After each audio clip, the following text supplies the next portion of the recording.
Here I will explain how a company can be classified as a small and medium enterprise SME according to the guidelines provided by Lembaga Hasil Dalam Negeri LHDN Malaysia. A company can become SME if it satisfies of the two requirements, which are sales turnover of full-time employees. There are two main categories for SME classifications. First, we have the manufacturing sector.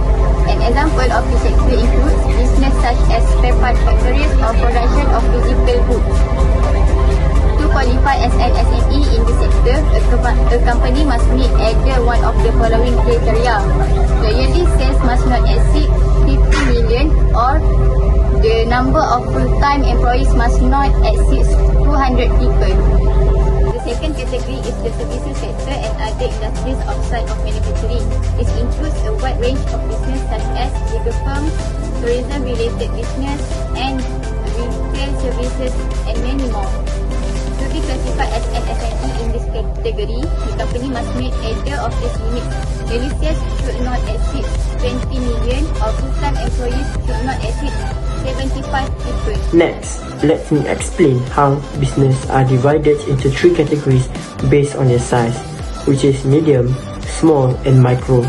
For manufacturing businesses, if the sales turnover is between around 15 millions and 50 millions, or they have between 75 to 200 employees, they are classified as medium.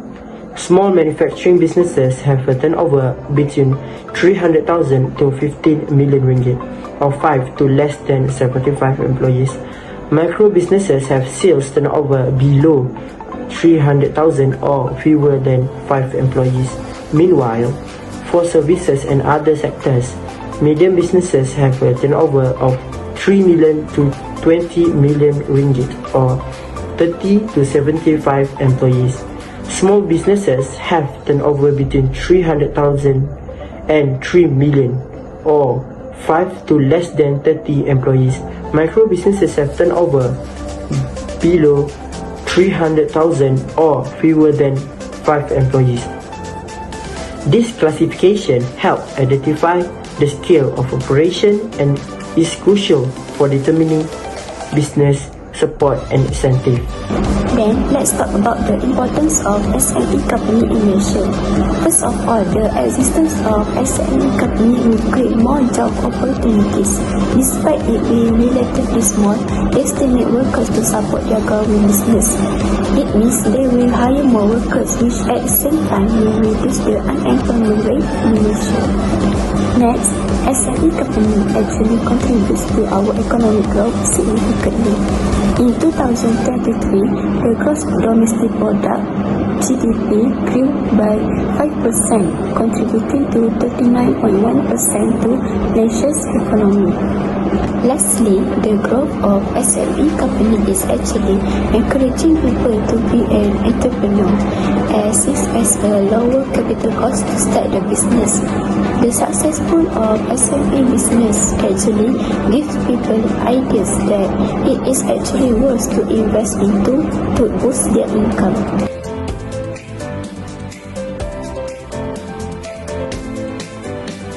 One of the biggest common reasons why some Malaysian SMEs struggle to get bank loans approved is due to poor evidence of strong cash flow of the enterprise.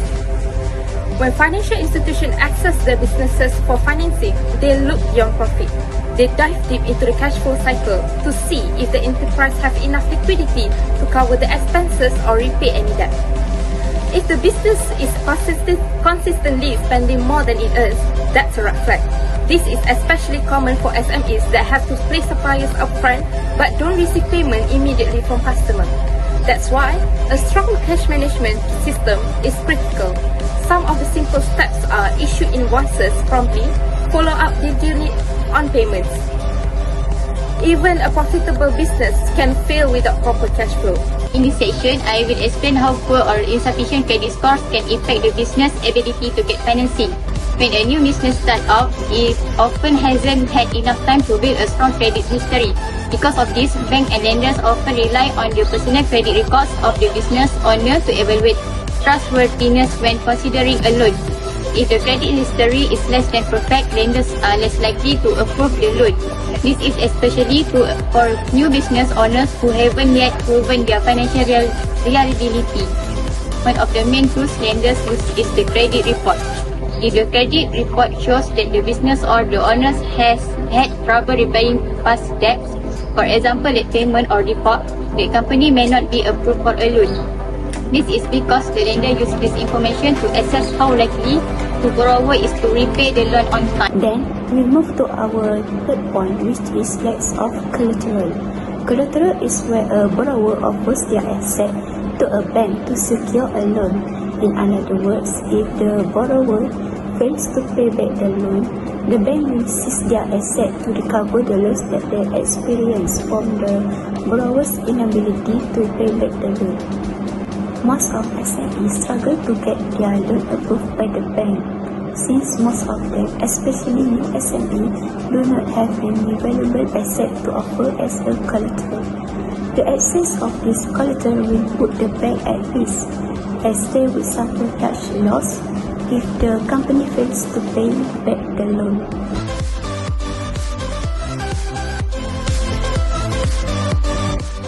Financial assistance and credit support for SMEs. The Malaysian government has introduced various financing to help SMEs maintain operation during the expected economic slowdown in 2025. This includes soft loans, microcredit programs, and special release fund provided through agencies such as Bank Negara Malaysia, BNM, and SME Bank. The Credit Guarantee Corporation Malaysia (CGC) is also offering guarantees to help SME access financing, especially who have not enough collateral. This measure to aim at improving cash flow, ensuring business continuity, and preventing SME closure. Now, let's talk about government promoting digitalization. The pandemic pushed many businesses to go online, but for many Malaysian SMEs, adopting digital tools is still a challenge due to cost, lack of knowledge, or technical barriers. Fortunately, the government has stepped up by introducing initiatives to support digital adoption among Malaysian SMEs. Under Budget 2025, several initiatives have been introduced to boost digital adoption. The first one is 15 million ringgit in digital matching grants for SMEs and vendors under Bank Simpanan Nasional.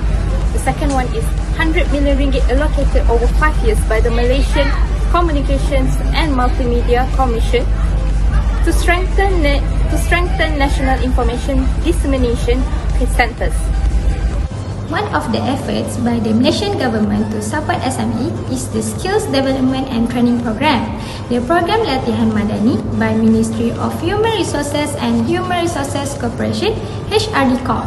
The goal of program Latihan Madani is to provide more training and development opportunities, especially for SME and underserved communities. The program, which is a component of Budget 2024 and was unveiled by Malaysia's Prime Minister Yang Ahmad Berhormat Datuk Seri Anwar Ibrahim, focus on aims to increase to training and development for Malaysians from all backgrounds. Entrusted by the Yang Ahmad Berhormat Prime Minister with this duty, HRD Corp is honoured to be the guardian of Malaysia's efforts in human capital development. They are dedicated enhancing the learning and development environment for all nations in keeping with their goal of reviving fundamental abilities, expanding critical knowledge, and creating a more inclusive, united nation. To conclude, small and medium enterprise or SME are key contributors to Malaysia's economic growth, but many continue to face serious hurdles, especially when it comes to securing financing. Issues like weak cash flow, low credit scores, and lack of collateral often stand in the way.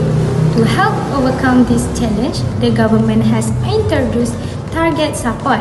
One major area is financial assistance and credit support, which give SME better access to funding, helping them manage daily operation and expand their business.